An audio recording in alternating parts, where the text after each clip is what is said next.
But what I was getting at is games are expensive to make, so pay whatever their cost is, because chances are that's not even enough for them to actually come out ahead for whatever they're selling it as. So stop bitching, people.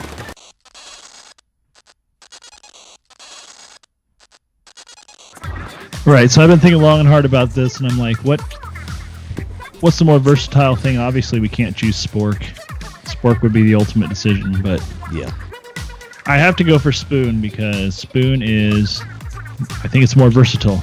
I think you can still cut food with the spoon. Yeah, but you can't eat like... Can't stab it. You can't eat like salad with a spoon. No, you can't eat like long noodles. No, you can't. Not without chopping up a bunch first. Yeah. So I mean, there are some negative aspects to spoon. But if you have two spoons, you can use them as chopsticks. Well, we discussed this. According to my friend list on the Splatoon app or in the Nintendo app, there are more people on Team Spoon than Fork. Oh. And our guest tomorrow is on Fork. Let's do Fork. He's fighting for the Fork. I want to do Fork. You know what? I changed my mind about it because I also thought about. Do you remember? And you've played Mario RPG several times? Yeah, the original one. Of course. Do you remember the what were they called? The Jabus, or what were they? They were like the. They were an enemy you fought that had. No, it wasn't Jabu, but they had a name like I can't remember what their name was. They were these weird creatures that had giant forks. Oh, the ones that would throw the fork on like your button so you can't use it? Yeah. Yeah, I remember that. But they would be like, but no, like they were weird. Like they were super erratic. Like they'd be like. They would lock your shit out. They would like fall asleep randomly, or they would like attack the other ones. No, you're thinking of. I think you're thinking of a different character. No, these ones were in the. When you were in the castle, when you went to Nimbus Land the first time. Oh, okay. But there were enemies you ran into a lot up there. There were characters that would throw pitchforks on your buttons. So that's what I was thinking of. Yeah. No, I'm thinking of these other guys. They may even call them the Fork. They may have been called the Forkies. Man, I want to look it up. But they were just you didn't see them much in the game. They just I think they just popped up in that spot.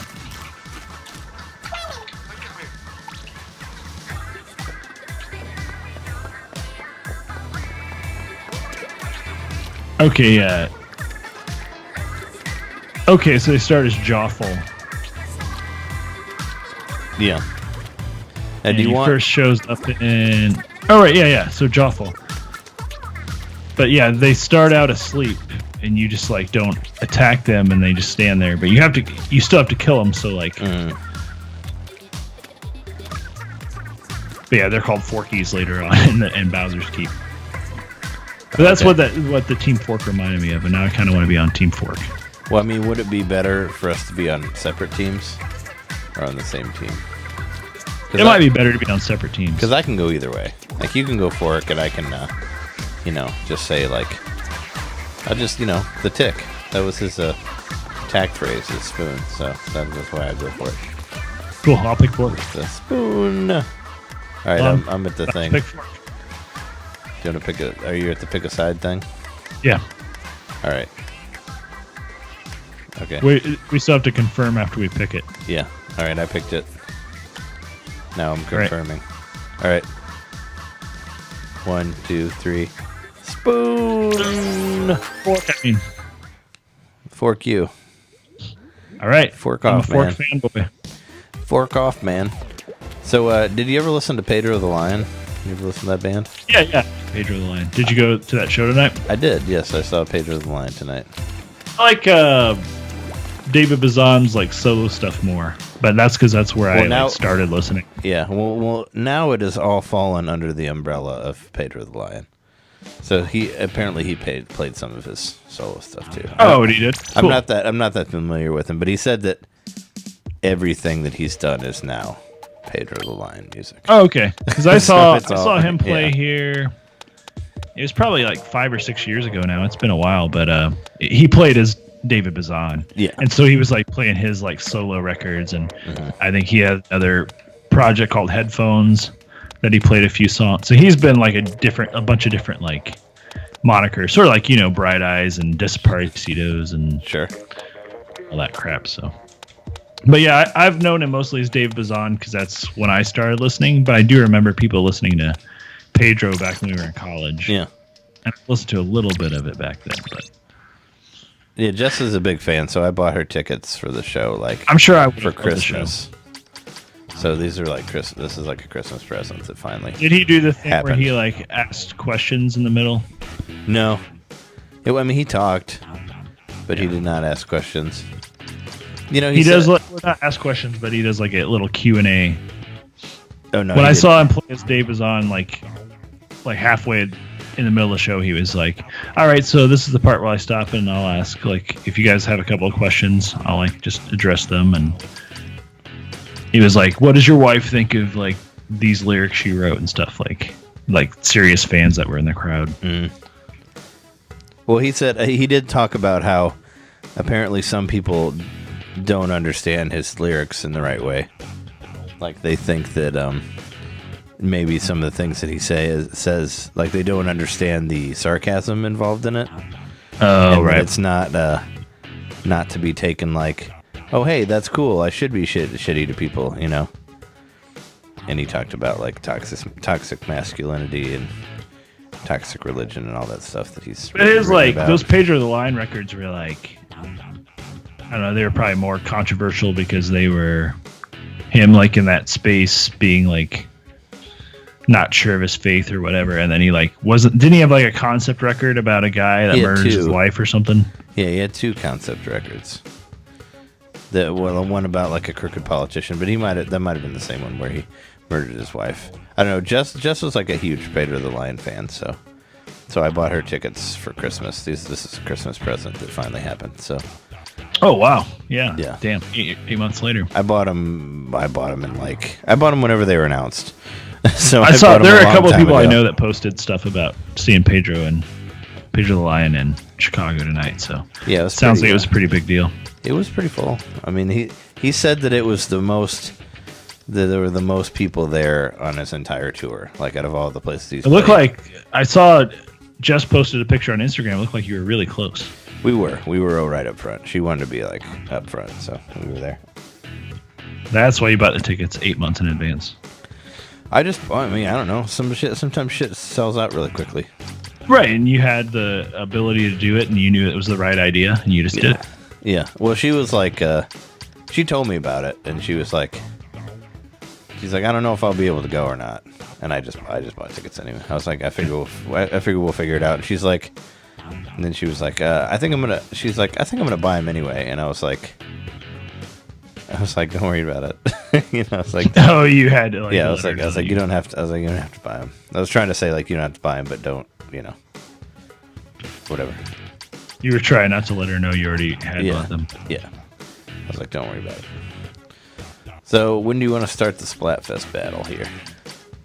I'm just running around, yeah. I'm ready to go. Oh, I'm sitting in the lobby or in the lounge or whatever. I'm waiting to hit the solo. All right, here I go.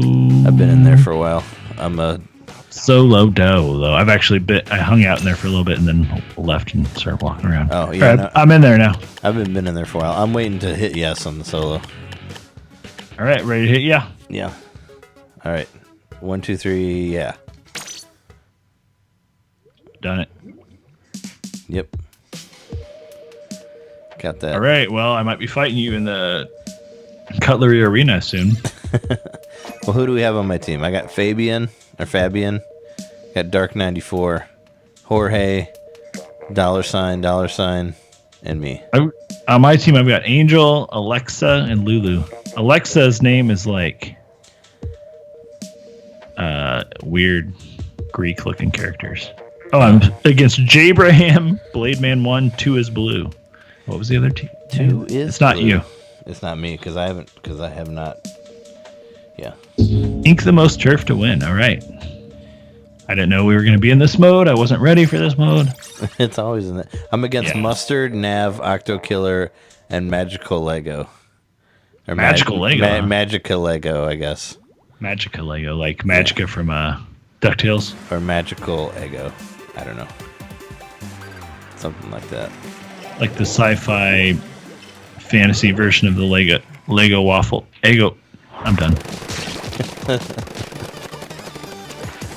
Ego? I was trying to make a Stranger Things reference, and I just didn't get there. Oh yeah.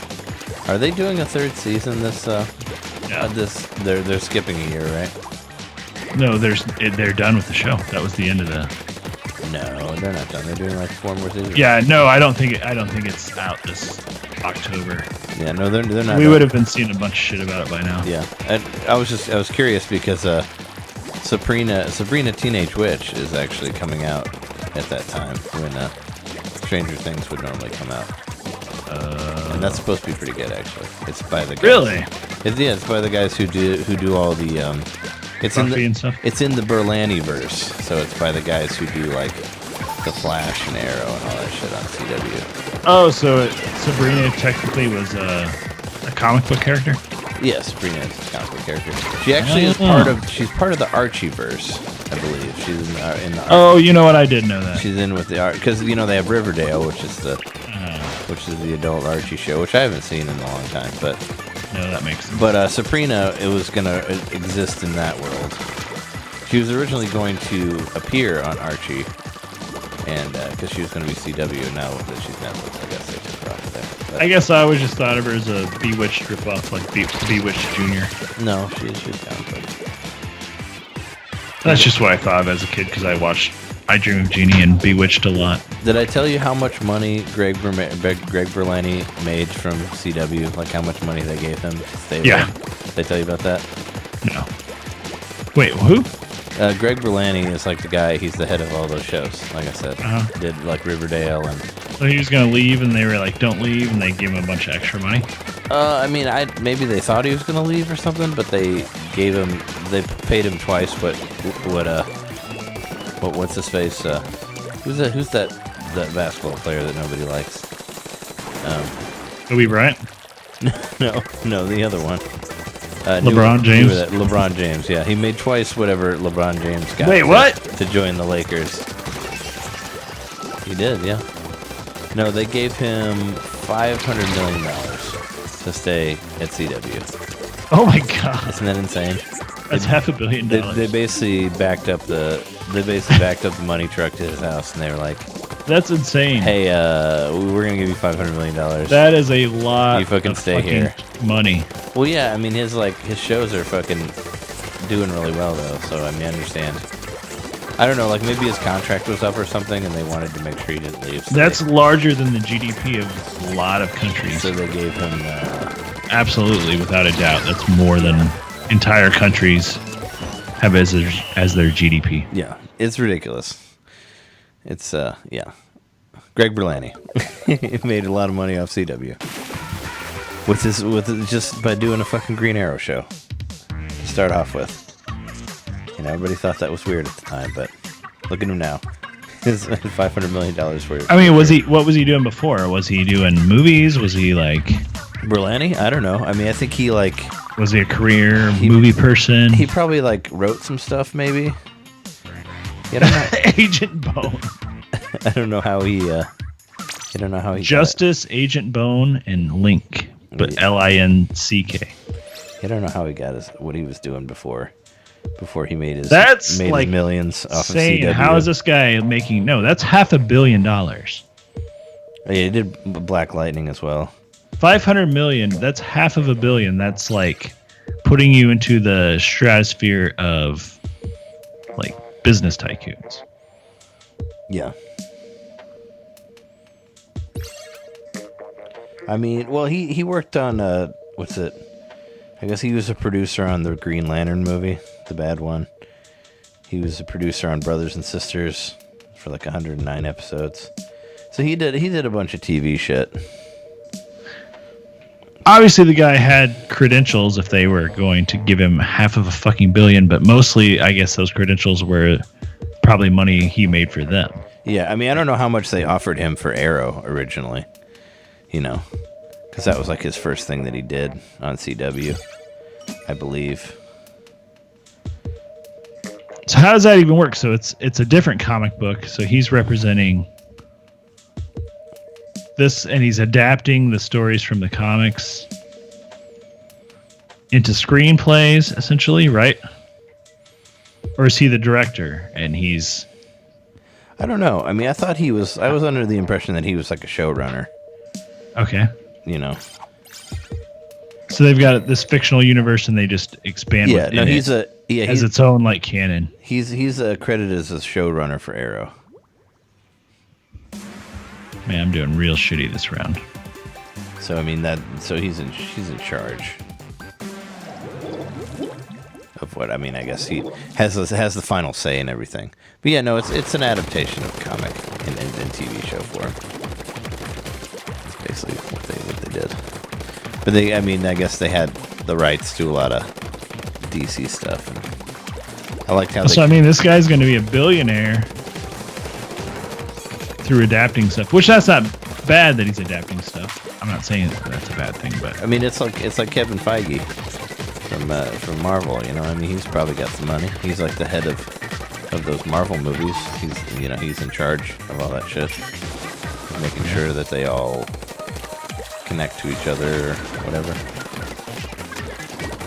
He's the Kevin Feige of the CW. And that's the DC universe, right? Well, CW is a channel. Right, I knew that. But like the Archie universe, for instance, well, the Archie universe is a different comic, but apparently they had hold of that too. They have DC and Archie, so okay, yeah. I feel like after Arrow and Flash became really popular, he could kind of do whatever he wanted. That's what it seemed like. You know, it's like oh, you want to do like an Archie comic like Twin Peaks? Sure. Or an Archie show that's like Twin Peaks? Go for it. It's like, oh, you want to do Sabrina Teenage Witch? Yeah, well, why not? You want to do Black Lightning? Okay.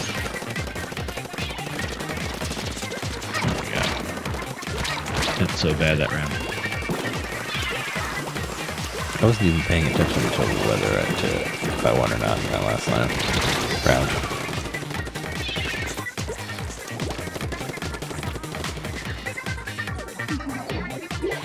Man, I got 0 splats. Wow, that's bad.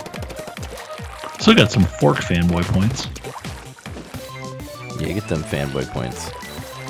So do you want to try to go to Portland in October, or does that not seem feasible for you? I don't know. I have no idea when is it? That's 2 months from now. Yeah. When? It's less than 2 months away. I don't know. It's kind of depends on whether we do that movie or not.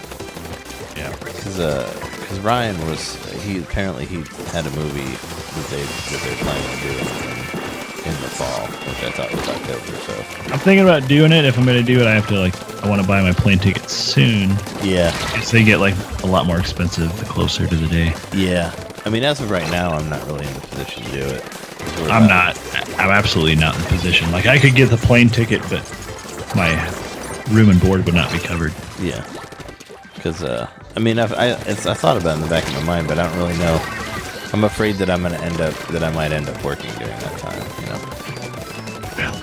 So it all kind of depends on what, if anything happens. Oh, I won this one. If anything happens, like, movie-wise, in the next, like, month or so. That's kind of what's happening there. I think if you and I went together, it would be, like, a lot more fun than when I went, because we'd actually explore more, I think, with our combined desire to explore. Because you don't get the gumption to explore. Well, I did explore, but I don't know. Like, I got distracted by the fact there was legal weed, and I don't know.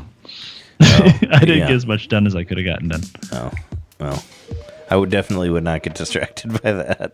Right, exactly. And I would like to. I think the last couple of days I was there, I got to like go to some parks and stuff, and like the parks are fucking cool. Like, that's the kind of stuff that I do want to check out for sure. But like, I would have liked to check out like retro game stores around town, which I didn't do at any point. Or like, even just like if they had like flea markets or stuff like that, like where you might find some weird cheap stuff. Because I mean, you're not, you're not in Seattle, but you're still close. Yeah. To like where all the crazy stuff is. I don't know. Look for some garage sales or something, or not. Look for some garage sales, or not. It's pretty. It's their rainy season. Yeah. So it most likely, if we did go, we would just be hanging out in the rain the whole time. Yeah. So I mean, yeah. Most of the time I was there, it was raining, except for like one day it was kind of cloudy, and I was able to go outside for a while. I figured it would be like MGC, where I would just stay inside the whole time. Yeah.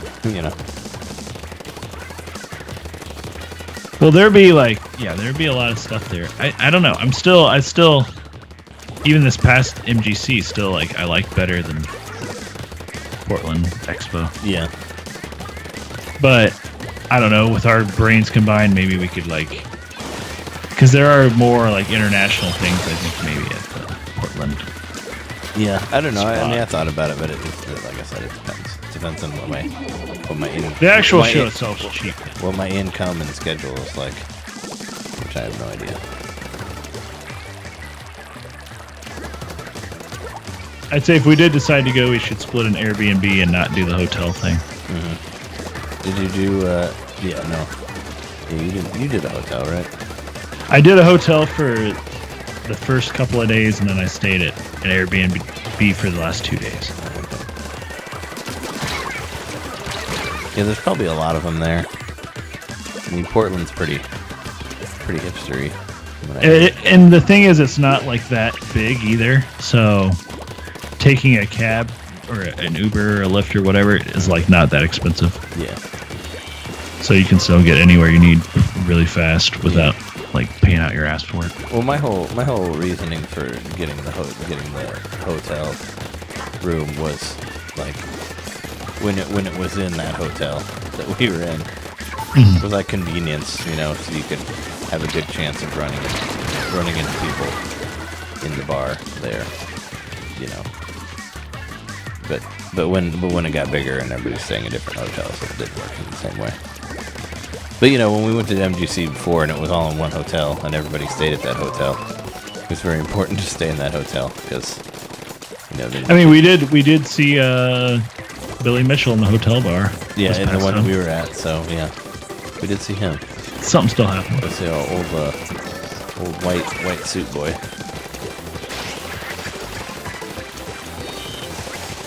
That cell phone of his, in my head, it's still a giant cell phone, even though I know it wasn't. That's how I remember it. Thought it was like an X-Files cell phone, where it's you can never put it in your pocket. It's giant and plastic. Yeah, it was Saved by the Bell. Once again, a reference that. Were there cell phones in there? Oh yeah, Zach Morris had a cell phone. Oh, because they had cell phones in the X-Files. And they were fucking huge. They were gigantic phones.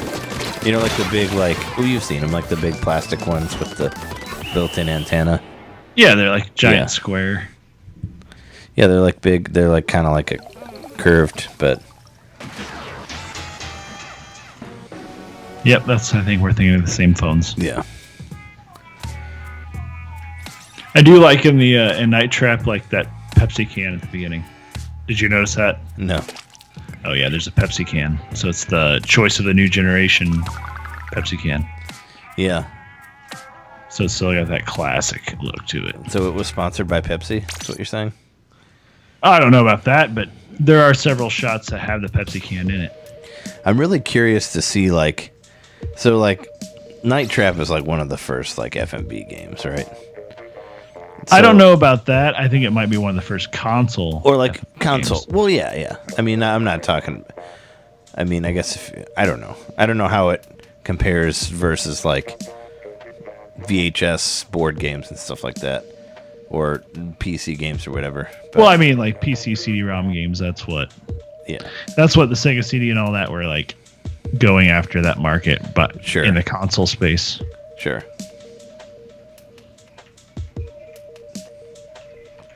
Or maybe it's a notable one. I'm just curious as to how different like Night Trap is compared to like Night Shift, which I'm sure they're very different. Yeah, I don't know. I don't even know what that is. Night Shift is that like new FMV game that Janet really liked and Kate really liked. I've heard a lot and it's like Five Nights at Freddy's and. No, it's I don't know what it. I've never played it, but people love it, and it's on Switch. And it's like an FMV game where you make different choices, I guess, and there's a bunch of different endings. Huh. But it's all like live action. So maybe it's cool. We talked about it. Like I've been thinking about getting it because our guests like keep talking about how great it is. Like John mentioned that, where he's like, "Oh yeah, there's 2 people in a row that like recommended it." So. All right, let's check it out then. I'm just wondering how different. It's on the Switch eShop? It is on the Switch, yeah.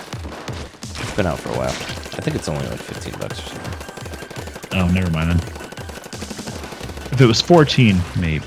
Yeah. It has to be 13 something. I don't know.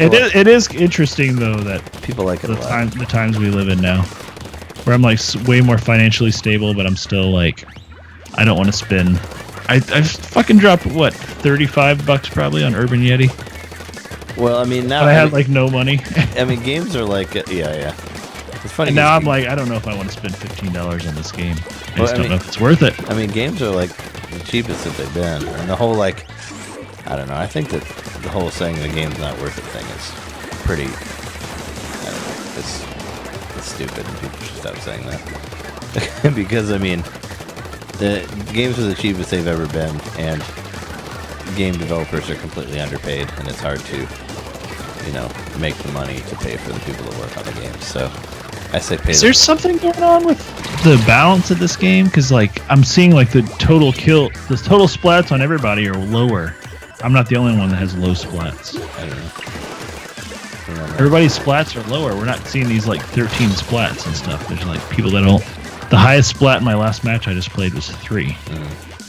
Well, what I was getting at is games are expensive to make, so pay whatever their cost is, because chances are that's not even enough for them to actually come out ahead for whatever they're selling it as. So stop bitching, people. That's what I'm saying. I'll be right back. Pay for the money.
Oh, yeah. I don't know why it randomly kicks you out in this shit.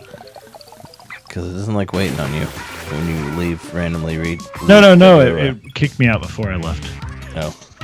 Yeah. It hasn't done that to me yet, thankfully. Oh, I'm a fork fiend now, so that's good.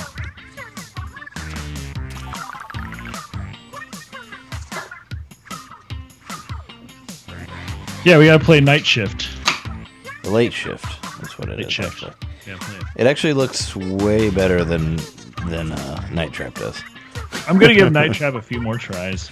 No, I mean I paid for it. I gotta try to beat it. I mean, it's like a 92 game versus a 2018 or 17. I got kicked off too. Game. This one's actually looks like a good, like a decent looking movie. The late shift one does. Is it still FMV though? You said? Oh yeah, no, it is. It's totally so it's like live actors and shit. Yeah, it's live actors. It just looks like an actual like good movie. You know, like it's shot really well and it's, you know, lots of explosions and stuff. Just look up just look up Late Shift on YouTube and just randomly watch some footage of it, and it'll be like, wow, this looks way different than the Night Trap. I mean, it's just it's not. It looks like it's not cheesy, you know. It looks like it didn't come out 26 years ago. Yeah, it doesn't look like a really cheap, like, free video that you got somewhere. You know, it's kind of what Night Trap looks like. I mean, at least Troma has, like, locations and stuff. Like, Night Trap is just one place. It's one location. Oh, right, yeah. It's just one, it's just, like, one house, you know. Well, I don't know. They're working within their limitations. Yeah. So they've got to be able to fit it into 8 rooms. So it's a house with 8 camera angles. Yeah. I mean, maybe the limitations were how many views they could have. Yeah. When I was looking at it, I was like, man, there's a lot of actors there. I mean, there's like 20 actors or something. Mm-hmm. Like in that house. So, and there are some shots with a lot of people talking at once. So I was like, you know, some decent coverage there, I guess. I mean, it's impressive that it was all happening simultaneously. Maybe not really, but it gives you that impression. Yeah. And it's really hard to... I mean, did you learn any of the characters' names? Because I sure didn't. I just would, be trying to capture the... what are they called? Augurs? Augurs, yeah. I'd be trying to capture the augurs, and then I would just miss everything. I'd be like, I would jump back over to one of the concurrent video scenes and it'd be in the middle and I wouldn't know what they were talking about. Yeah, it's hard to, if you want to watch like what's going on like with the story, you can't really, you know, because you gotta keep looking for the augurs. But there is the option if you looked at if you went to the basement, as it's called. Where the documentary is and all that. You can that's where it is. Yeah, you can just... See, here I thought, John unlocked that by beating the game or something. Oh, no, they're available from the get-go. Okay. The basement is like the extra, is where all the extras are. I didn't watch anything there, but you can watch the whole thing in its entirety there. So why not just play the game and then go back later? Yeah, you could watch, if you wanted to see, what the events are, the non-augur stuff or whatever, you can just watch it. You can just watch all of the footage without even playing the game on there. Cool. So if you just want to see the footage, you can do that. So I'm not sure. I didn't watch it, but that's what it said. But yeah, whatever. I mean, I paid for the game. I bought it as a relic of the past, and I'm happy to own it. It may end up going into my reserve folder, whatever you call it. Oh, hey, there are some high kills. Never mind. This time around, there were some high kills. Your reserve folder? what do you mean? Your top 10 of the year list? No. Where you take the stuff off your hard drive, but you can re-download it later. Oh yeah. I mean, it is a pretty high gig game. So it'll be one that's going to be easy to be like, see ya. Did you ever get a 200 gig card? Are you still working? I'm still rocking my 128. I think I have. Oh, okay. Because I think it's a 128 that I have. Because I got a 200, and let me tell you, my space is gone, completely gone. I've had to delete some shit. Yeah, I've had to delete some stuff for sure. I've gotten to that point. So this will be an easy game to nix if you need to. Right, but I would like to win. I mean, actually, games like that are kind of harder for me to get rid of because I'll be like, oh, but I might just want to play it out of nowhere, you know. Well, yeah, I guess I don't know what to say there. Like, if you're getting ready to go on a trip, you can customize your Switch and pull up those out of nowhere games and get them ready. But yeah, because I still have stuff on there where it's like I still have Kirby on there because I think someday I might play 4-player or something. Oh. Even though I'm like, I might just delete it because I'm like, I'm not gonna play 4-player of that. I'm starting to buy. I think I'm pretty much. Even though I did I mention I canceled my? Have I told you I canceled my Amazon Prime? Oh no. Yeah, I canceled it. Well, it was time for it to renew anyway. Mm-hmm. I've only got 3 people on my team. Damn it.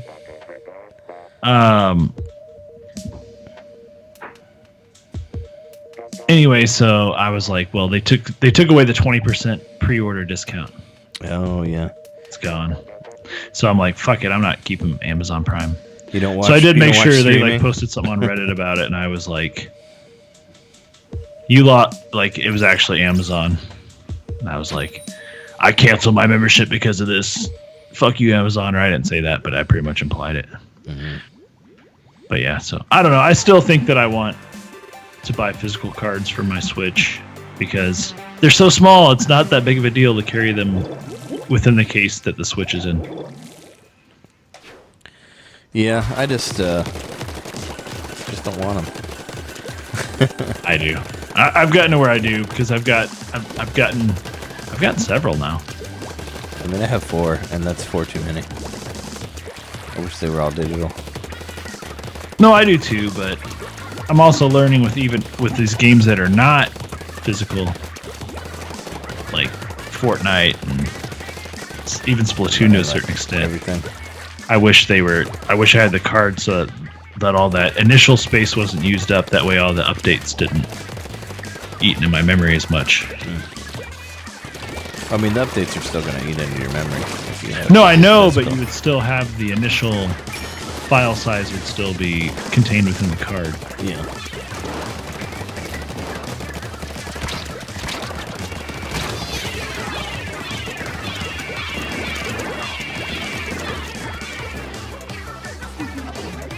I'm just glad I don't have to find space to put those cases. Because I got too many cases already of other games. You mean Switch cases? Yep. Oh, all right. Yeah.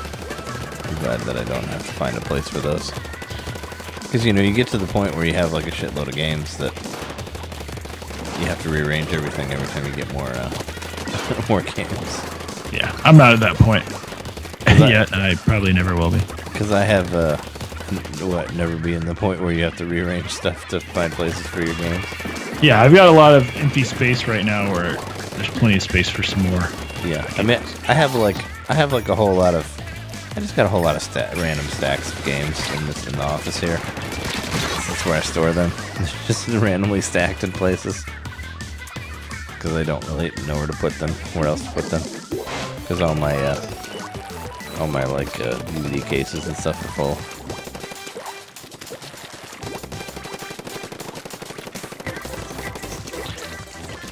I think you buy a lot more games than I do, just in general, so that makes sense. Yeah, I buy them digitally though. Because fuck physical. That's what I say. Oh, you guys feel like physical. You're lying to yourselves. You really don't.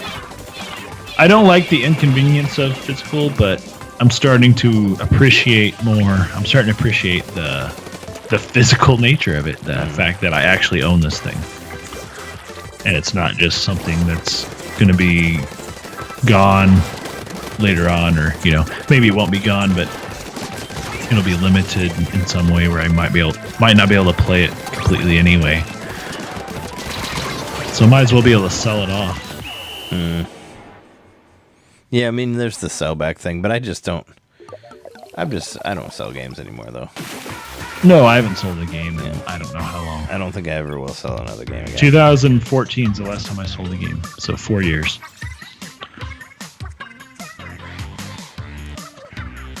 And that was the one I always talk about when I sold all my Super Nintendo RPGs.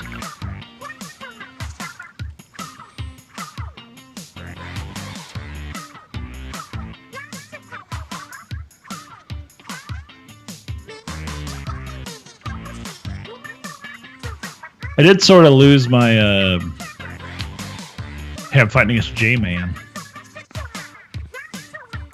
I did sort of lose my drive to use my GameCube HD adapter, which I still have, but I haven't done a GameCube video in a really long time. Yeah, I wondered about that. Kind of fizzled. I just stopped playing Geist. Yeah. Gotta play another game. You You got a bunch of others. You can play I have Star Fox, accumulated a lot more games since then.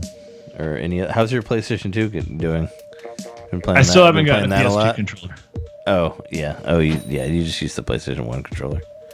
Does it feel weird to use a Pro controller on your Switch since you've only been using the modded Super Nintendo controller? It kind of does, but not really. It's like,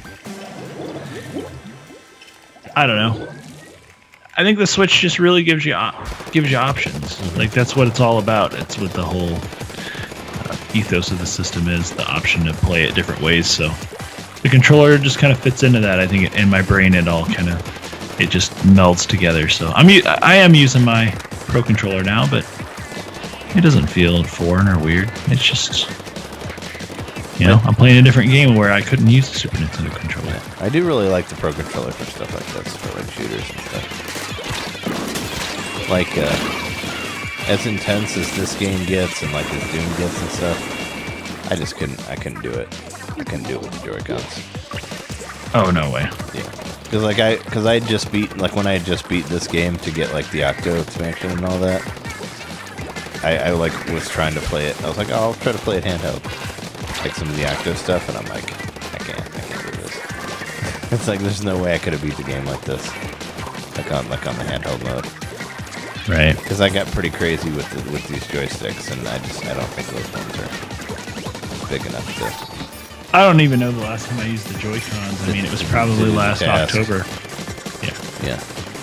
It's any time I've traveled with my Switch, I guess. I mean, you use them whenever you go portable, but that time in particular when I like switched to like portable mode on Splatoon, I was like, yeah, it's really different.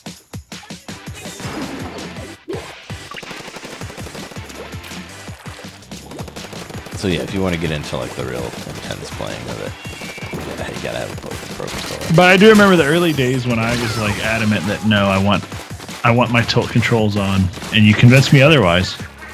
What, the tilt controls for this? Yeah. Oh yeah. And I have not used tilt controls. I mean, you can use them if you want. No, I haven't used tilt controls in Splatoon since, I don't know, you talked to me about it a long time ago. Well, I think I just tried to clarify it. Because you thought that it was like Zelda where you could aim and tilt. But it's all tilt. Like you could aim it somewhat with the stick. But you can't. It's just all tilt. So yeah, I don't use the tilt at all. I like how, I don't know if I like it, but I thought it was funny that Morphe's Law just defaults to tilt control when you play it. Well, it's a Switch exclusive right now. So. I mean, like Splatoon does that too. Like Splatoon, defaults to motion control.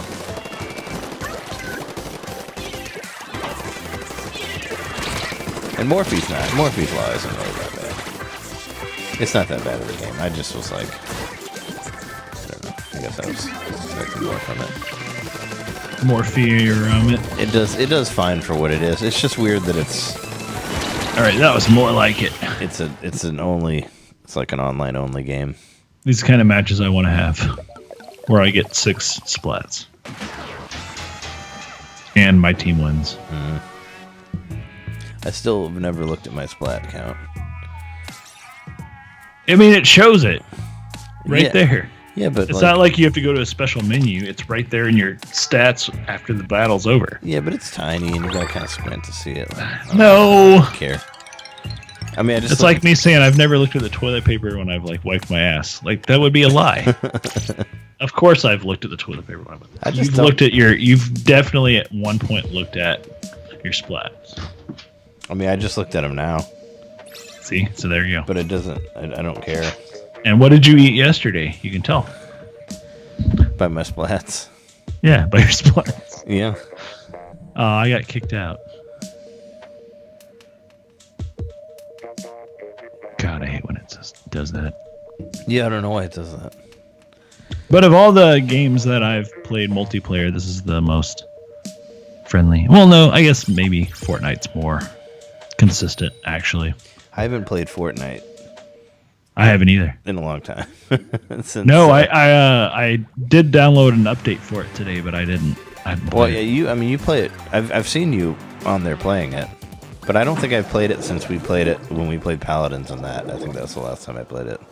I mean, I may have played once since the update with the vehicles. I played once where I got ran over by a car, and then I played. I think I've only played one actual match since then. Since the vehicles were added. So I played 2 matches since the vehicles were added. I still think it's a good game. I just too much shit. There's too many games out. Yeah. Oh, I play that. I've been playing the fuck out of Octopath. Yeah. Like that's my bow right now. That's my game. Yeah. I haven't played it in a couple of days, but still. Is it does it get better or does it get interesting or whatever? Or I don't know. I mean, I don't know. The stories are great, but the formula is very consistent so far. It seems like it doesn't really. I don't think it ever really comes together. I think it's just a bunch of stories and then you fight a boss.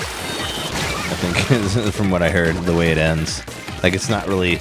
So the dungeons in the game are basically the dungeons are each person's different tiers. Yeah. So and then the overworld map is the space that you walk between each of the towns and or whatever. I mean, I get that. I played it enough to know But that's what I mean. So that's the whole formula of the whole game. Yeah. So I'm telling you that doesn't change as far as I can tell. But there's no I'm in the 3rd chapter of. I've started 3rd chapters of everybody. Mm-hmm. So that's where I'm at, and so far it's the same. But there's no like overarching like big bad or anything like that. No. As far as you know, and I guess there's from what I heard, there's like a bonus dungeon, I guess, after you beat the game, and then there's the big bad there. But it's like I thought maybe the different religion stuff, maybe that would come into play, but so far it doesn't really seem like it's almost like it just cues you into like there's a couple of characters this is relevant to. And not that, it's an overarching like theme of the world and how the religion and the government work together or something. I mean, that's kind of that's the thing that they miss from. I mean, I know they're like inspired by like Final Fantasy VI, but that's what they completely missed from Final Fantasy VI. It's just the commonality of everything. That's how the story. Well, I mean, they had like where they had a bunch of main characters from Final Fantasy VI, but there's also like a great overarching story, like with Kefka and all that. Like, there's a big bad, and there's a great like everybody coming together story that happens, fairly soon. And even like Terra at the beginning, when she doesn't even have a memory and she doesn't know what's happening, she still knows she's gonna ally with the Returners because they're against the Empire, the ones that enslaved her. Yeah. So there's still that overarching fact, even though she doesn't know all the politics and stuff. And there was all that great interaction between characters in Final Fantasy VI as well, which doesn't happen in Octo, unfortunately. Nope. Yeah, so it's a shame. But it's a solid it's a solid old school RPG. Like it's sure. It scratches the itch, as they say. I'm just saying it's gonna have to be pretty good to beat out Ys 8 for me for best game of the year so far. Right. Well, I'm on the other side of the coin. I'm gonna play through this before I play Ys 8, but I still want to play Ys 8. Well, yeah, the whole thing with Ys for me is with the leg up is that it feels like something I've never played before. It's not harkening back to an old school game. It's an actual new experience. So that's like kind of what put it a leg up. Yeah, but the presentation doesn't seem all that novel. Whereas the presentation of Octopath, there's no like blurry. Right, exactly. But that's what I mean. So that's. But I mean, that doesn't mean that it's not a pretty game, because it is quite pretty. The physics seem off. How like characters move and stuff. Oh, well, yeah. I mean, you haven't played it. I'm just from what I've seen, videos I've seen. No, it doesn't feel off to me.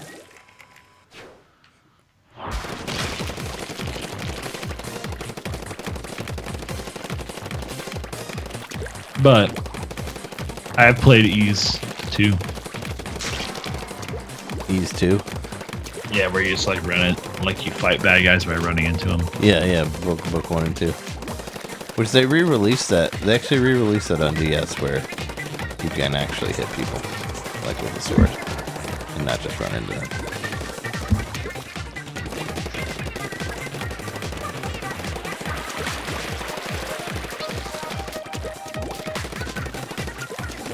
No, I'm glad you like Ys 8 though, because that's a full price game though, right? Yeah.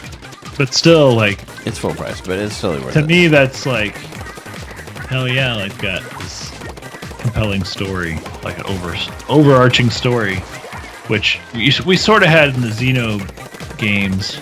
Yeah. But I never played through either of those. Yeah. Well, Xenoblade 2 was hard to get into for me. So I'm sort of getting I'm getting my largest RPG fix I've had in years with Octopath, but you're right that I'm not getting a world unifying story. You know, there's some like commonalities between their tales, but yeah, I mean, a lot of that seems to have to do with there's a limited number of locations where they can their tales can originate. I mean, I'll get to Octopath. It's just like, and I know it's like pretty and all that, and you get to find out what everything's weak to and all that, and that's basically the basis of it. It's just, I really like these, and I'm just gonna try to beat that game first, because I don't like switching between. Kind of annoying to switch between one RPG and another. Oh right, of course. So that's how I feel. But I mean, Ys does a lot of stuff different than most RPGs, and I like that. Like, there's no money in the game at all. That's great. How many RPGs do you play that have no money in it? 7. I mean, you're stuck on a desert island. Like, money makes no sense there. So, and there's a crafting aspect to it as well, but not like, not super overboard. I mean, you collect stuff to trade stuff. So you trade things for other things, but there's no money in it whatsoever. That's something I think is pretty cool. Is there value assigned to different objects or something? Well, I mean, you trade certain objects to get other objects, but you basically get your objects to make other things from them. Like, you want to collect like iron ore and tektite ore and all that to create new weapons with, and that's the way you get your weapons, is by unlocking stuff to build weapons out of. Like different metals and stuff. Okay. And then all you need to do is have the right material to give to the smith. Once you found a blacksmith. Do you have to find blueprints and shit, or how do you know? No, you don't find blueprints. You just talk to the blacksmith, and you you upgrade your weapon, and then you can level it up so many times before it's maxed, and then you'll get a different type of item that she'll be able to make a different type of weapon out of. Is basically the way it works. It's like a different metal or whatever. It's stronger.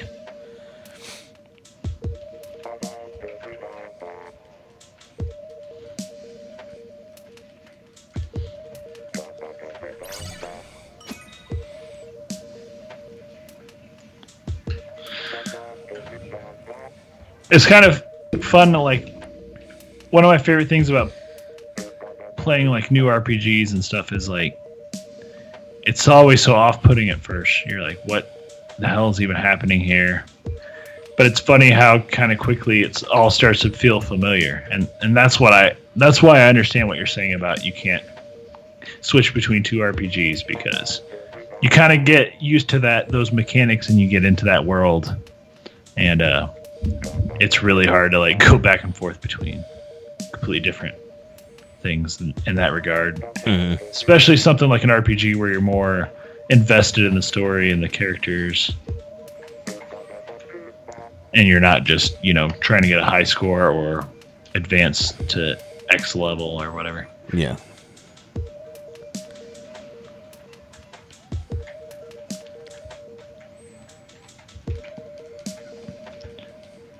I do look forward. I have to get my PS2 controller because I want to play some Kingdom Hearts. I've heard about it so long, and I've never even tried it. Oh, you never played it.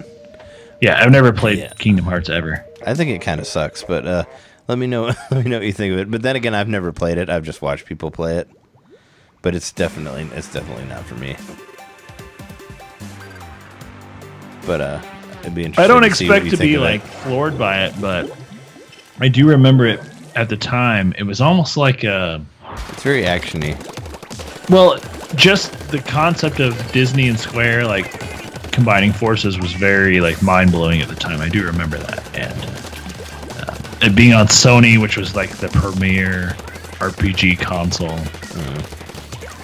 Like the hype surrounding it was pretty huge, and it seemed like it lived up to the hype initially. You know, it was one of those games that got like pretty much universal acclaim, and you know, maybe 2 or 3 years later, people are releasing videos or whatever talking about how it's not as great as you thought it was. No, it's pretty. I mean, the story's pretty weird too. It doesn't really make a whole lot of sense.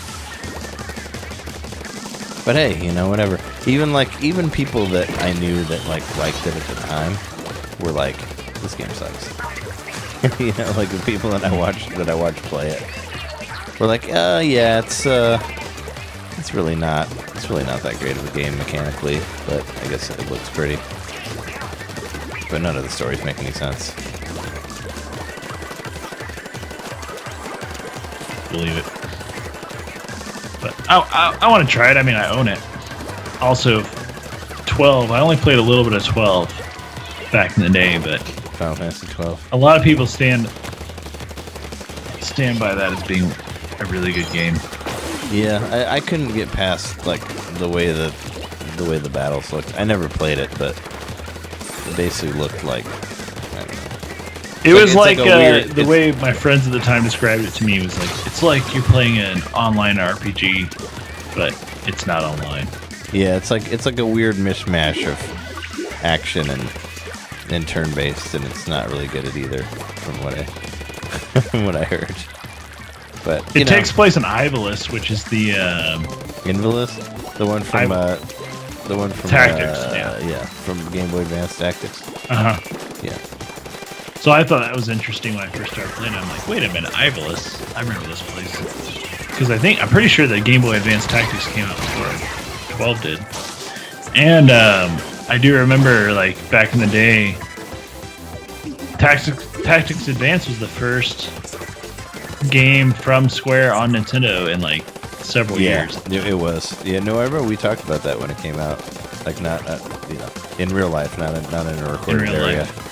We were like, yeah, it's a big deal. And it was also the first. And it had a lot to do with Square and Enix merging together. It wasn't just like Square was on like hard financial times, but they had like that was when the merger happened.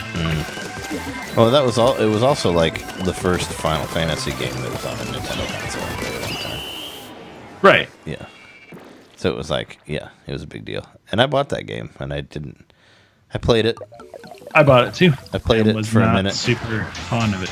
Yeah, no, actually, yeah, I played that, and then I liked it at first, and then yeah, I played it, and then I played Fire Emblem, and I'm like, well, Fire Emblem was way better than this game, so I kind of fell out of it. And I never played the original Tactics either, which neither did I. Actually, you know what? I played it. It's like amazeballs. I played it a little bit on PSP. Like I played the remastered version of it. And I didn't really... Do you still have it? It was like a PlayStation Plus thing, so I can't play it. It was like free, so I can't play it because I don't play. Even on the PSP, anymore. There was free. Yeah, there was PSP stuff. Because I played those the GTA, the Vice City Stories or whatever. I played those because those were PlayStation Plus games, and I played like Mega Man Zero and like a bunch of other shit that was like free through PlayStation Plus for PSP. So I definitely got my money's worth out of the PSP, but... Do you still have it? Yeah, I still have it. It's on my shelf next to the DS and all that other shit. I like it. I mean, I can play like every Final Fantasy on it from like you can still play PlayStation 1 stuff on it and all that.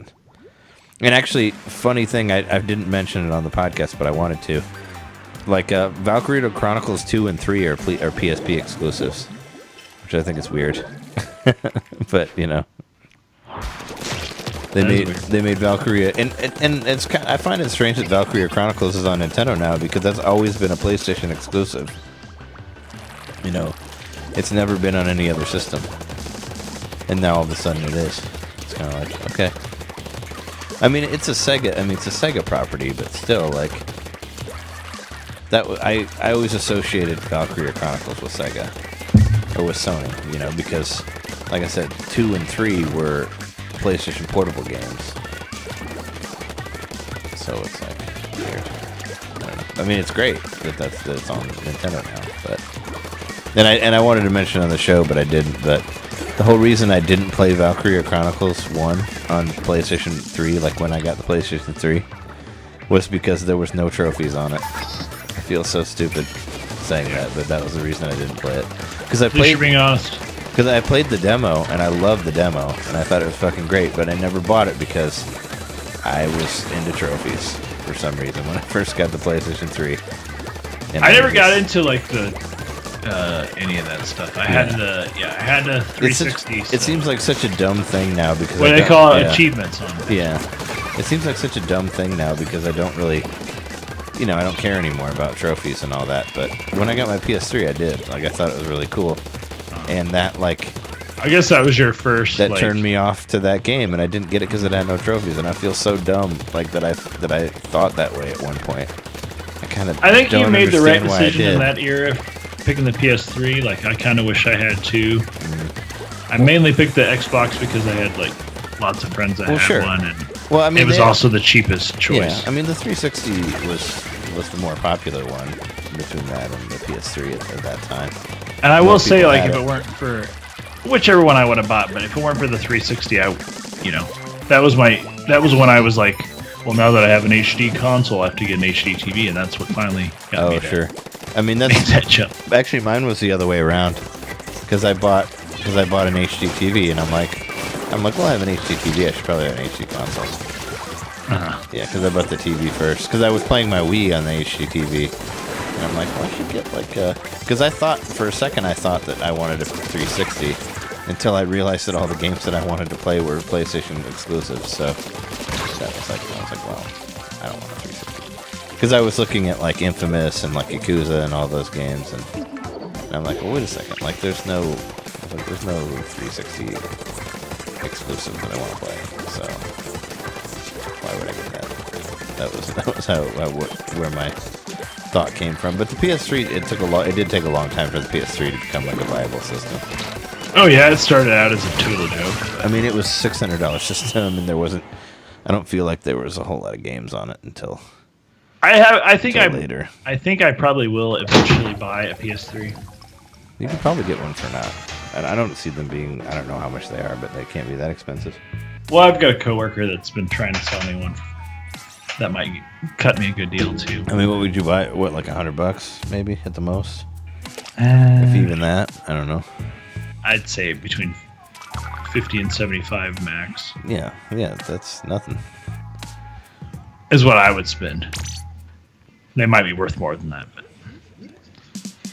Well, yeah. If you get it, check out some shit on the PlayStation Network, man. I do have a PS4. Like, Shatter. Is it different? Play Shatter, man. That game's great.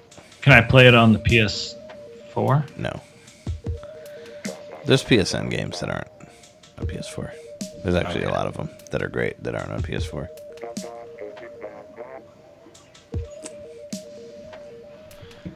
My PS4 barely gets any use. Oh. I watch Hulu on it a lot. I watch Hulu and Twitch on it. That's about all I do, though, on my PS4. I do nothing with it. Yeah. I'm gonna play it in a couple weeks, though. Right, you're getting DQ11. Yeah, it's gonna get some time. That's a lot of blizzards. It's gonna get some time in the sun from DQ11. I thought about getting Spider-Man 2, but I think I'm gonna wait on that.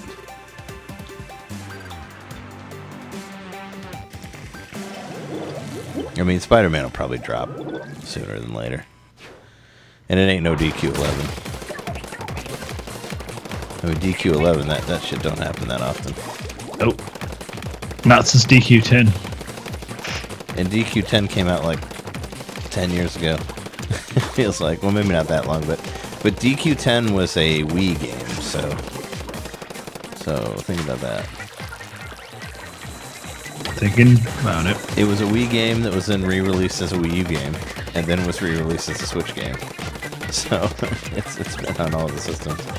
Well, it's an MMO, you know, so it's like we'll probably never see it here. Even though I would love to play it, I hear it's great. Even though I've only like dabbled a little bit in MMOs. I mean, it's such a weird thing to like put MMOs into your like main series. Final Fantasy and Dragon Quest both did it. Yeah. Like, why would you do that? Well, Just have it be its own thing. I mean, Final Fantasy did it twice. Yeah. Even crazier, like 11 and 14, which is like, what? Why? You know. They should just be their own thing. They should just be the online. Whatever. You can have the same name, just don't have it be the same number. Yeah. Like system. Yeah, I don't know. It's weird.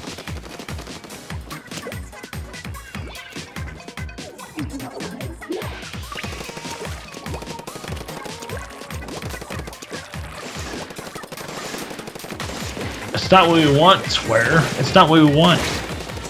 Square. What, everything? Yeah. I don't know. It was like one of our very first episodes. The one where I ate the apple. It's like the third or fourth episode. But I was bitching about Final Fantasy VII and how it's not going to be the same game.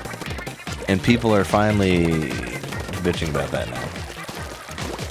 At least, like, I was listening to Axe of the Blood God, and it seemed like they're finally realizing that the remake of Final Fantasy VII is going to suck. And it's not going to be anything like Final Fantasy VII. And I was like, I've been bitching about that since I first saw it. When I first saw the footage of that thing, I was like, yeah, this is going to be... But that was like a proof of concept, so... It's going to be Final Fantasy VII 15, that's what it's going to be. Yeah. You're going to fight like you did in Final Fantasy 15, and it's going to be the dumbest remake of all time. Like, why would you remake a game and make it into a completely different game? I don't understand that. Like, why, like, change the genre, you know? Square's fucked up. Square's dumb. So they were doing that with 15 too. And release it in an episodic way, also stupid. Like turn it chibi and then episodic. I mean, it's not going to be chibi, but it's not going to be... Well, I'm thinking... I was talking about 15. Oh, yeah. Well, what is it? 15 is the... What do you call it? Game as a service? Where it will never end, ever. They'll keep re-releasing parts of it until the end of time. I do kind of wish that I do kind of want to beat that game someday. I just don't remember. I haven't played any of these PS4 games in like a year, other than The Last of Us, which I played. Yeah, did you beat that one? No, I haven't played it since I talked about it last time. So almost 2 months now. I beat that game in a weekend. I mean, I don't know. It kind of just the story grabbed hold of me, which is funny because I hate those Uncharted games. I think those games are boring as fuck. But I liked that game. I guess it was less like running around and just shooting and ducking. I felt like that's what all those games are. I thought about mentioning Nathan Drake because I hate him as a character, and when we were doing the show with Ed. Oh right. I almost did. You want to talk about characters that you hate? I hate Nathan Drake. I think he dresses like an idiot. Yeah, I couldn't think of any characters that I just like outright hated. Yeah. I don't like Nathan Drake or his like the way he's designed. I think it looks stupid.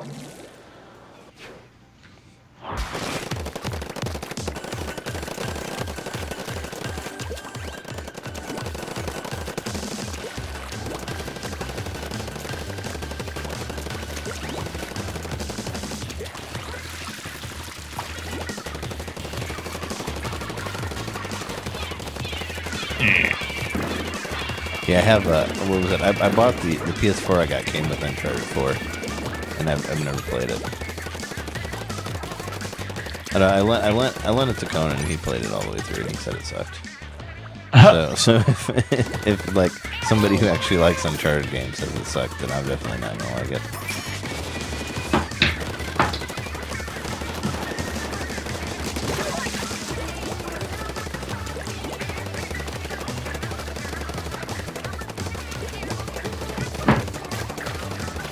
I'm gonna go grab a beer, and then I might need to say goodbye after this last one. Yeah, I was gonna grab one more and drink it. Well, we gotta do the thing at 12, so I don't want to get too late. Oh shit! Yeah, right. BRB.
Did we win?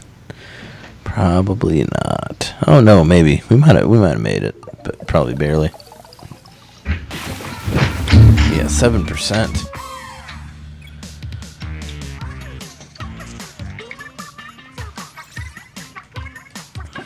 I guess I didn't really take any notes for tomorrow. I guess probably because not a whole lot has happened since. Well, yeah, we were gonna talk about Night Trap, right? Yeah, well, I mean, I know he's playing it. We haven't had much time to actually play the game. I mean, but the game's not that long. Right. I'm gonna go to the bathroom and grab beer. Right. I did get my records finally. Those 2 records that I ordered like a year ago. So my record. What'd you get? I finally got these records that I ordered a long time ago. They finally got it. I was afraid that they got lost in the mail. Oh. I finally got the soundtrack for Conker's Bad Fur Day and Battletoads. Oh, wow. Yeah. I ordered those like a long ass time ago. Like I think a year and a half ago.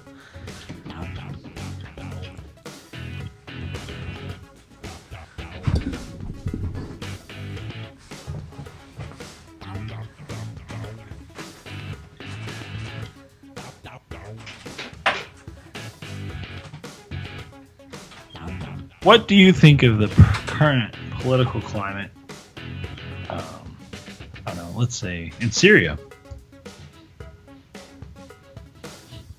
Trey?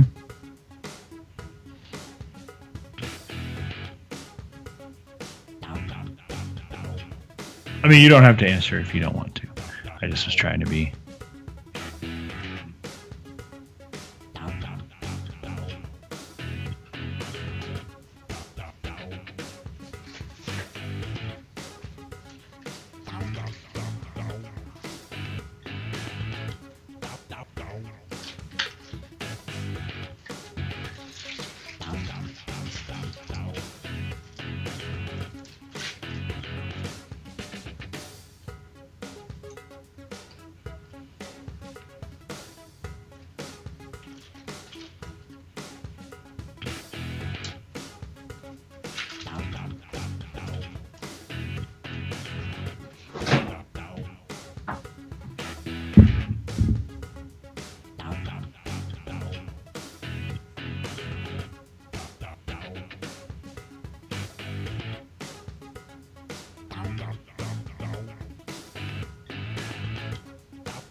Yeah, I got my records and I got my taiko drum in the mail today. Nice. So I can talk about that. We're with Evangeline, right? I think I already mentioned that. Yeah. What's his name? Dan. Mm-hmm. He plays a lot of stuff, so I figured we could just kind of be like free flow. Yeah. Just talk about, because he has. If he's playing Octo too, maybe we can talk about that a little bit. He has I don't know if he's playing. Maybe. I feel like he might have. I feel like he's commented on it or posted about it. I'm trying to think. Like, there's several. I know he played Bad North and he really liked that, so I figured he could talk about that because none of us have played that.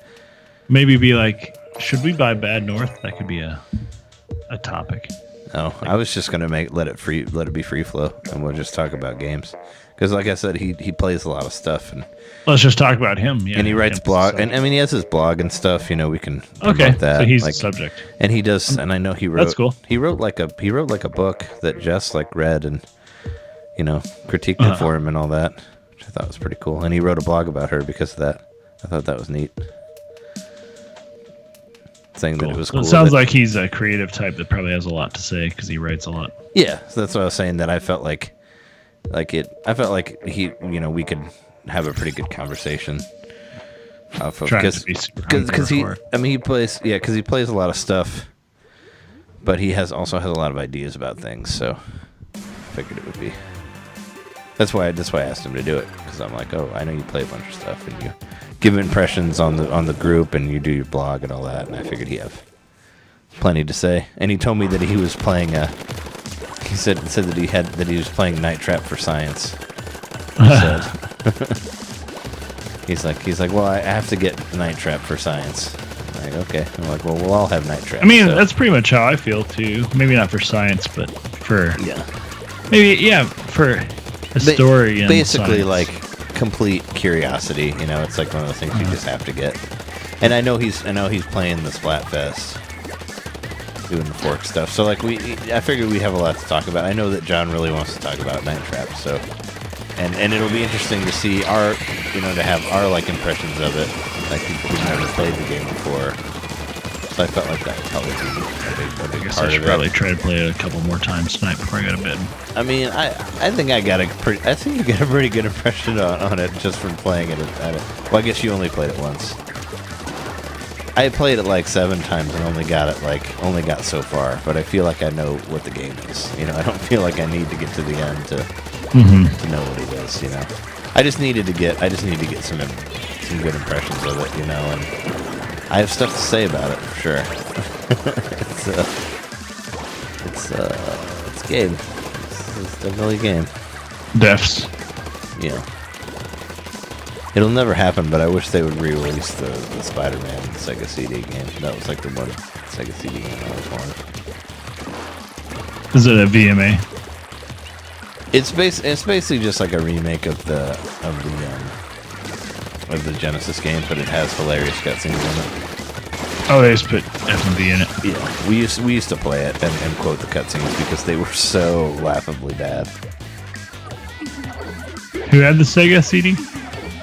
Well, the comic book store that I went to, the owner, he had it there, and we used to go there and play it. In Bloomington? In Morton. When I was in high school. Okay. Like my original comic store. When I was a teenager, they had a TV there, and they had a Super Nintendo there, and then they eventually got Sega CD.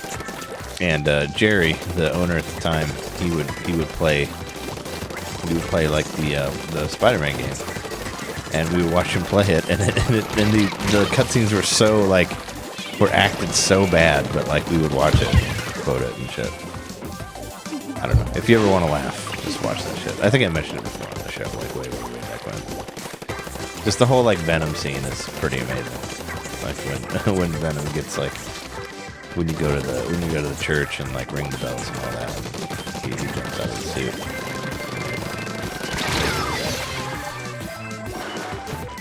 Yeah, I haven't played much in the realm of FMV games. Mm-hmm. Night Trap might be my first, other than trying to play through Dragon's Lair or There was that Space Ace. There was that Sewer Shark game. That was another Sega CD game. That was really weird. That was also an FMV thing. It's a cool concept. I mean, like, watching it, I'm thinking, like, it's kind of nuts. I'm playing this on my Switch right now. Like, it looks like definitely a relic of the past, but also at the time, it was so cutting edge. Yeah, I just can't believe a game like that would get re-released. I mean, it's not a classic, but then at the same time, you should be able to experience games, even the bad ones. You know, on the whole, like, game preservation side. It's pretty great that it was discounted from the beginning. Yeah. If you got it, like, pre-ordered it. It's discounted like 5% or something. How much was it? Like 12 something? I can't remember what I paid for it.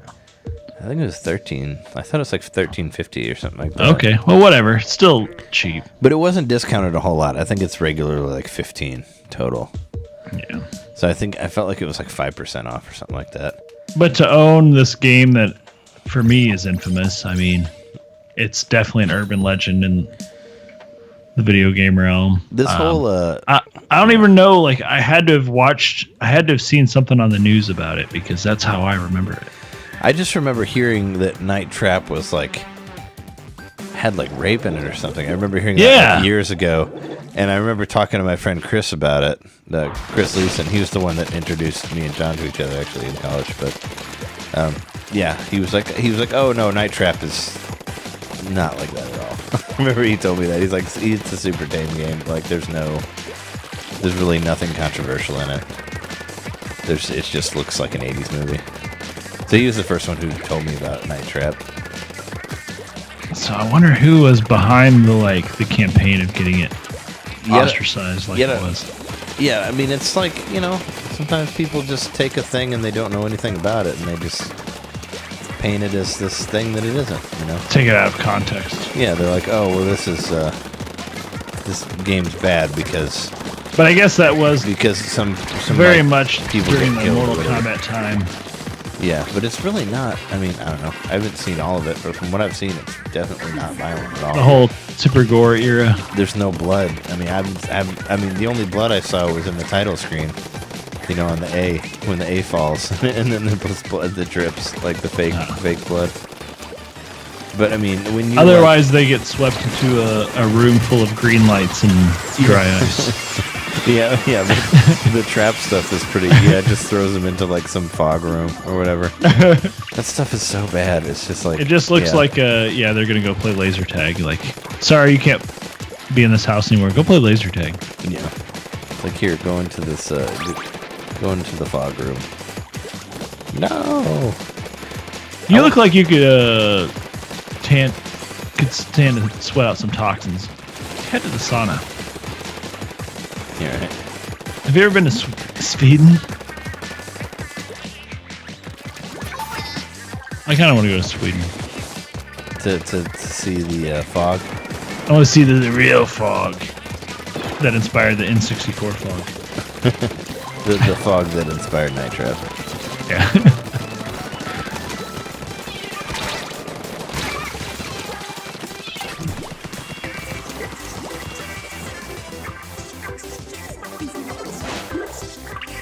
But before you go to bed, like look up Late Shift for a second on YouTube, and just watch it and think of Night Trap, and it'll be like, wow, I guess games can look like really really cool, like in the F&B style. Oh man.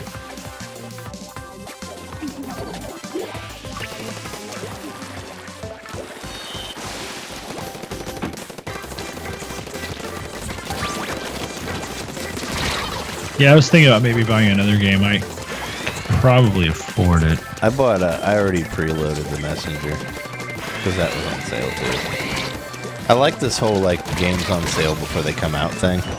What's Messenger? Is that like a walking simulator? No, The Messenger is that game that where you time travel between different graphical styles. Oh right, okay. That one that looks really cool. The one that looks like Ninja Gaiden meets Mortal Kombat or whatever. That game looked awesome, and it's like 20% off now. So I paid it's like 20, and I got paid like that's it, like 15, I think, for it. I'm still pretty intrigued by Dead Cells. Like, I kind of want to get it. I watched a playthrough of it on Twitch, and I was like, this game looks like shit. Really? I think the graphics look awful, but I mean, I guess the stills of it look cool. I haven't seen it in motion. I'm sure it looks fun. I'm sure it's fun to play, but I thought I don't know. I thought it looked bad.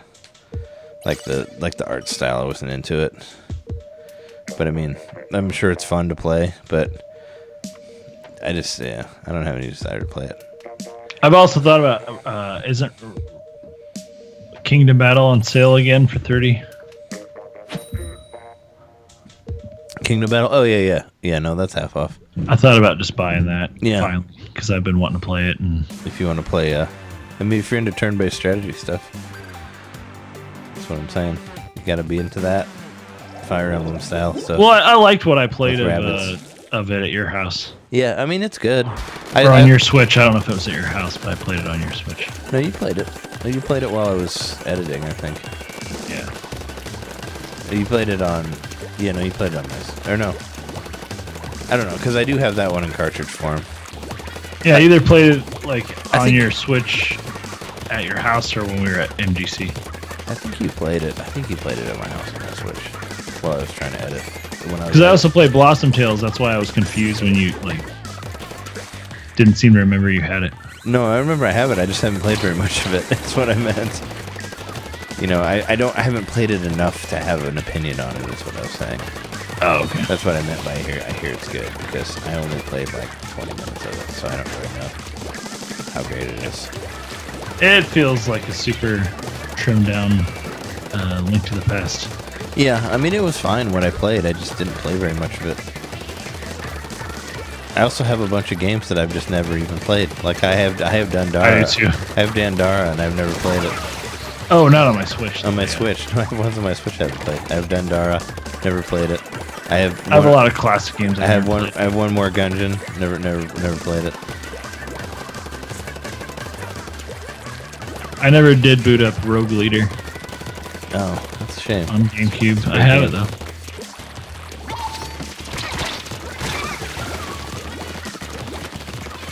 I don't know. I mean, you get Dead Cells if you want. Just watch some footage of it. I don't know. I was watching it on Dead Cells. I was watching it on Twitch, and it didn't really. I didn't. There's not been much on Switch that I wish I had, besides Kingdom Battle. I've always been like, kind of wish I just bought that and played it. Yeah, I don't know. Yeah, I mean, give it a try. Like I said, it depends on how much you're into those games. Like, I think it's very much you need to be Which I'm not. You need to be into that type of game. Maybe not. Maybe I'll just buy LA Noire. It's the cheapest it's ever been. I'm not buying it. I already own it on the 360. Oh, you own it? I thought you just rented it. Nope, I have it on 360. Oh, you like full on bought it? Was it free? It was like it was either a games with gold or it was like super on sale. Yeah, because I got it for super cheap. Yeah, I just rented it and played it and beat it and took it back. That's what I did with that game. It's still such a really weird game for Rockstar to release. It's like let's release like our least popular game and then like not release anything else because nobody bought it. Like, I don't know. Or maybe it was like convenience because it was coming out on other systems too. At the same time, like the remastered version, but at the same time, it's like, why? Why would you re-release that game? I didn't think anyone cared about it. I don't know. There's got to be more to it. Like, obviously they should have put GTA 5. Yeah. Or any GTA at all. Yeah. I mean, that would be how you make money. They could even have just put GTA 3, like the mobile port, like, you know, add Switch controls to it. Yeah. I mean, yeah. I don't. I mean, I would buy it. I don't want them to do that. I mean, I downloaded it on my Android phone and never played it because I got sick of the controls. But yeah, because I own it on the Android store. Yeah, no, I have it on iPhone also. I got one of those. I think I got GTA 3. when it came out. So it's like and the if controls suck, I would yeah. I would play that on the Switch because I'd have physical controls, and I don't know if I can get that on the PS4 or the Xbox. GTA 3. I guess I can get it on the Xbox 360. I think it is in the. I mean, I know you can get GTA 3 on though. You can get it on your PS2. Oh shit! I can just play it on now. the original system. Just play it on your PS2, man. You can get it for nothing. Like those games are seriously like dirt cheap. They're like Madden's practically. Maybe instead of buying a new game, I should buy a PS2 controller. Yeah. And then I can play all these other games that I can't play. How much are? Yeah, how much are those? I mean, those can't be that expensive, right? What are they, like 30 new? I want to say 30 is what I... Not new. You can't buy a PS2 controller. No, well, yeah, you know what I mean. I mean, used. I could buy a PS2 controller that was like a third-party one for pretty cheap, but I would like an original Sony one because I'm at that spot in my life where I could make that decision. I don't know how to use it. I have a good amount of PS2 controllers. I think I have. Like, I have two PS1, but I think I have two. I think I have like. I feel like I have 2 or 3 of them, or maybe 3 or 4. I know I have the special 25th anniversary Street Fighter 2 controller that has like a. I mean, they're not wireless. They're nothing special. Well, that one was the 25th anniversary one was wireless. Was it? Yeah. I actually have 2 wireless PS2 controllers. I have that one and another one. Because when I played... How do they work? Through radio frequency or through infrared? They, I don't know. They have a thing that you plug into the PS2 and they work. That's all I know. I don't know. I didn't really think of what it... I don't think it works like the Wavebird. Like, I don't think it has a frequency changer or whatever on it. Oh, here it looks like I can get one for like $17. Yeah. But I mean, I got it because I got my HDTV and I hooked up my PS2 to it and I wanted to play Yakuza 1, so but I didn't want to use a cable, so I bought a third-party wireless PS2 controller and played it like that. And it's fine. It works fine.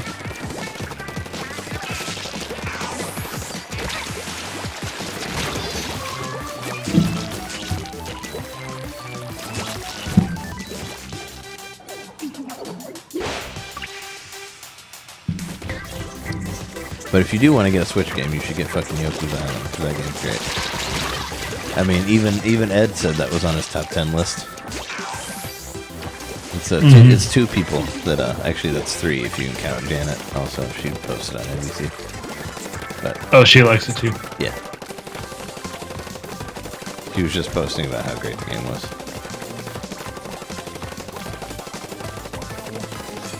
Well, I do value both of those people's opinions. Well, 3 of them. It was me and Ed and Janet. All said that game was badass. I mean, I value your opinion like, by default. I don't need to mention you. Oh, okay. I was actually surprised that...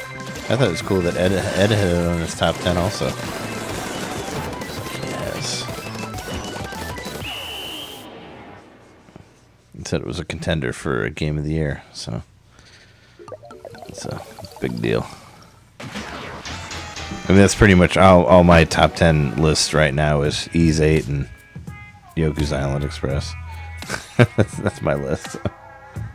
Yeah. I'm looking at, for the whole year? I mean, that's the only thing that's in there for definite. I mean, there's other ones that, of course, I've been thinking about. Oh, okay. Like, because I'm saying, like, Celeste is definitely up there for me, and then, definitely Octopath at this point. Yeah, I need to play more of Octopath before I can... I mean, I'm sure it'll be in there somewhere, but I don't know what place I would put it. I need what else? I need to play more of it. I mean, I was like Darkest Dungeon and Dragon Quest Builders. I like both of those, but I am starting to like the pool game, whatever the hell it's called, Pool Panic. Pool Panic. Oh, you still play it? I like it. I figured you hadn't gone back to it. No, I still play it sometimes. I just haven't done videos, but it's kind of fun. Like The little, like when it gets novel, it's fun. I figured you just, you hadn't mentioned it, so I figured you weren't playing it. Mostly I've been playing Octopath when I play Switch. Yeah. I did have some friends try to get me to play more Pokemon Go. Oh. Yeah. Because there's like, have you played it recently? Nope. I haven't played it since we did our Pokemon Go episode. Wait, I should have mentioned this in the last episode or two because it was uncanny. Not uncanny, but it was weird because I went to a bar with my friends I hadn't seen in a really long time, and they were all playing Pokemon Go. Yeah. And they wanted me to like sign up, or they wanted me to like be friends with them, and I had to re-download the app because I had deleted it off my phone. And so I did, and now like there's like social stuff on there. Like you have friends and you like trade items and send presents to each other and all this shit. Yeah, I figured that's what they wanted you to do is send presents because apparently that's the thing. Well, yeah, that's the thing. So you can send one present per friend a day, and you can receive one per friend a day. So every day you have to get on, you have to send a present to every friend, and then you have to receive a gift from every friend. Yeah, and you send like Pokestops, so like you could send them like a Starbucks or something if you wanted to. That is cool, actually. I did want to mention that. Yeah, you can actually see the physical place they were at where they got that gift they sent you. Yeah, they talked about that on Axe of Blood God. That's how I heard about it. Because I guess like Nadia was sending her like all these weird like Jewish landmarks or whatever in Canada. And she was sending her Starbucks. Kat was sending her Starbucks stuff. But I think that's funny. It's like, can I send like the Logan Square Monument to you or something? Is she in Seattle? Who? Kat. No, Kat Bailey's she's in California. She's in San Francisco. Then Nadia's in Canada. Canada. Yeah.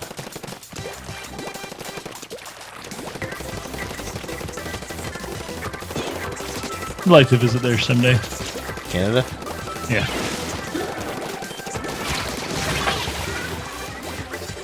Okay.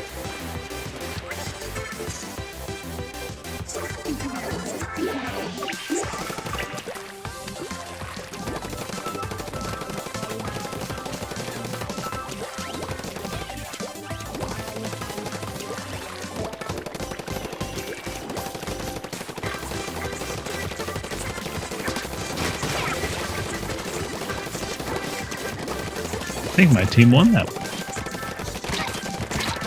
Yeah, I totally stopped playing for a while and realized I was just like looking for PS2 controllers on eBay.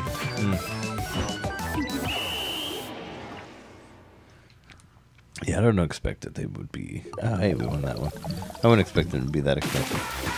I just was like kind of taken aback that they didn't have them at Disc Replay. Yeah. That's weird that they don't have them. They didn't have any? But I haven't gone to the other game store. Yeah, no, they didn't have any. I wanted the Sony ones, so they had like clone ones. Yeah.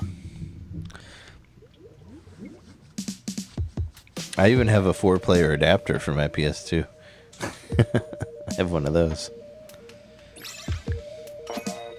Yeah, I don't even really care about the 4-player adapter, but yeah, some of my short-term goals for the PS2 are definitely want to get an actual PS2 controller so I can play all these games I have. And I want to get the Katamari 1 and 2. I want to get both of those. Mm-hmm. And then I want to get I have Katamari, a Guitar Hero controller. I have Katamari 1, but I never got 2. 2, I thought the music was better in 2. But I don't know. That's up for debate, I think.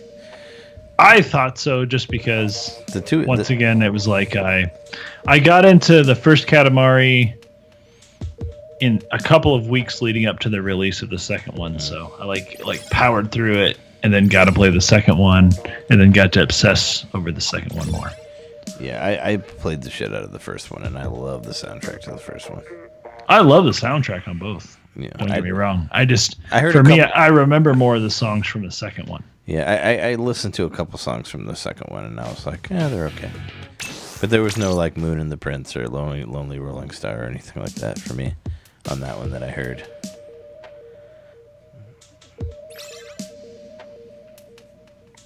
But the scale of the second one's also more ridiculous. And it's like some of it's not stuff like you like roll up snowballs and shit, right? Yep. And like fire or whatever. Right. So there's levels where you'll just like roll up just bugs.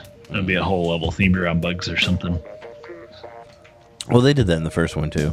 They were like ones where you rolled up crabs or there was different animals depending on what the level was.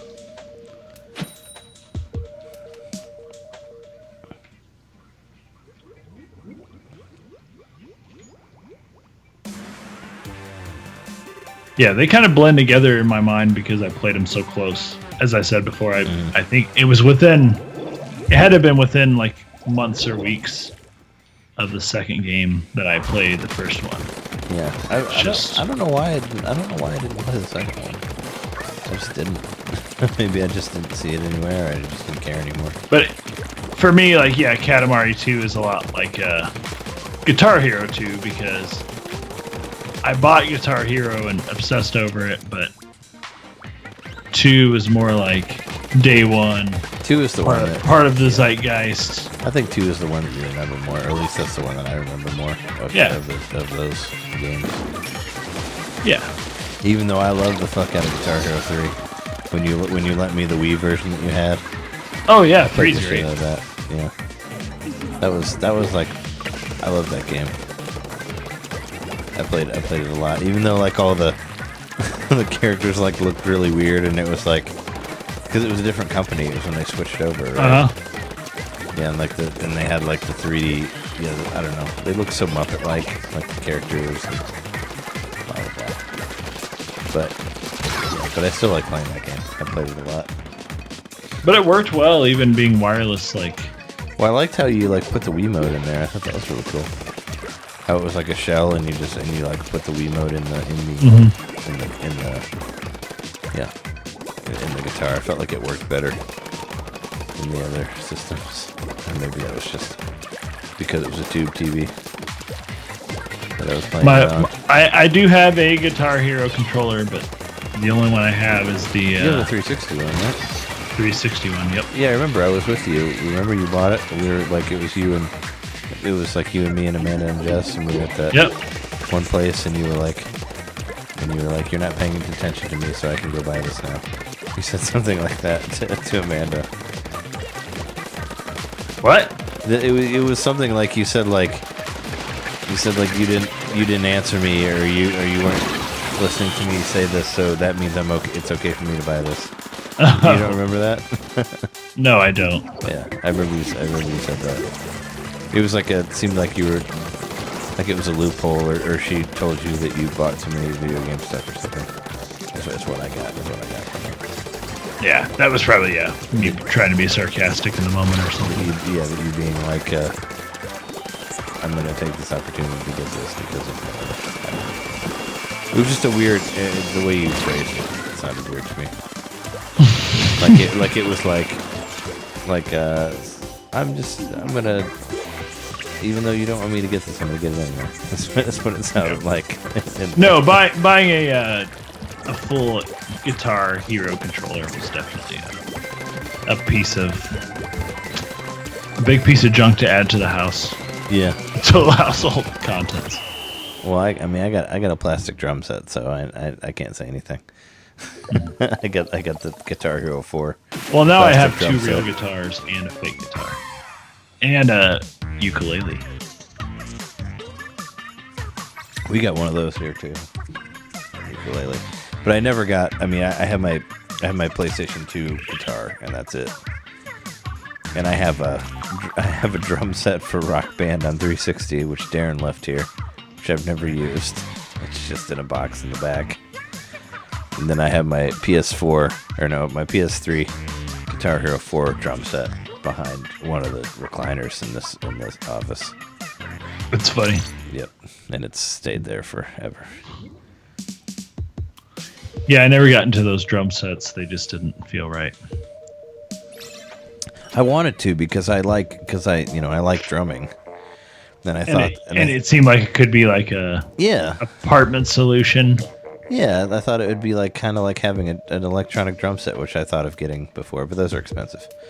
But I was like, yeah, I'll get it, and I'll like get better drums like from playing Guitar Hero, and I played it a little bit, but it's really hard to get it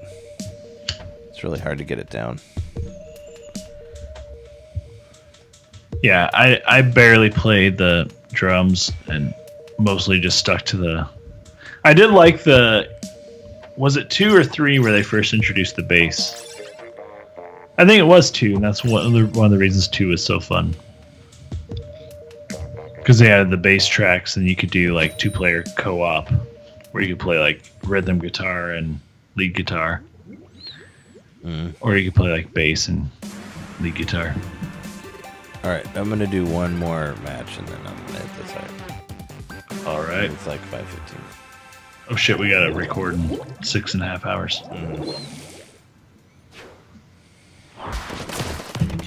Then I have to motherfucking work. Yeah, me too. Oh yeah, you have to work tomorrow at Dow, right? No, I'm just delivering shit tomorrow.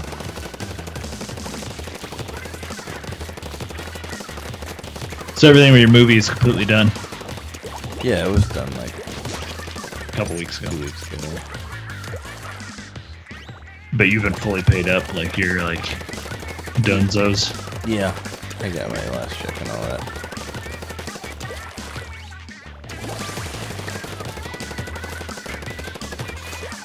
And I was supposed to. I had like calls for a couple other things, but they all fell through. Which sucks. But the delivery job pays well. It's fine, yeah. I mean, I can still make like $1,000 a week off that if I work enough. Then you got your bar job. Yeah, well then I make like an extra like $100 off that in a few hours.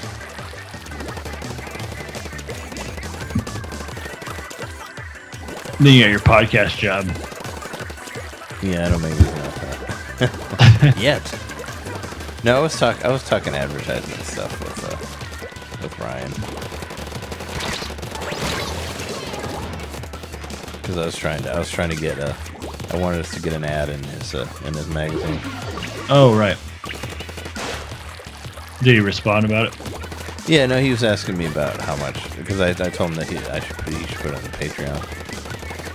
And he's like, what should I put it for? And I was like, I don't know, like maybe $20 an issue or something. Or does that sound like too much? I mean, like for a full print ad, like a full if you were paying $20 every issue, no, that doesn't seem out of the question. It would be like an extra 20 on top of whatever the shipping cost is. Okay, that was good enough.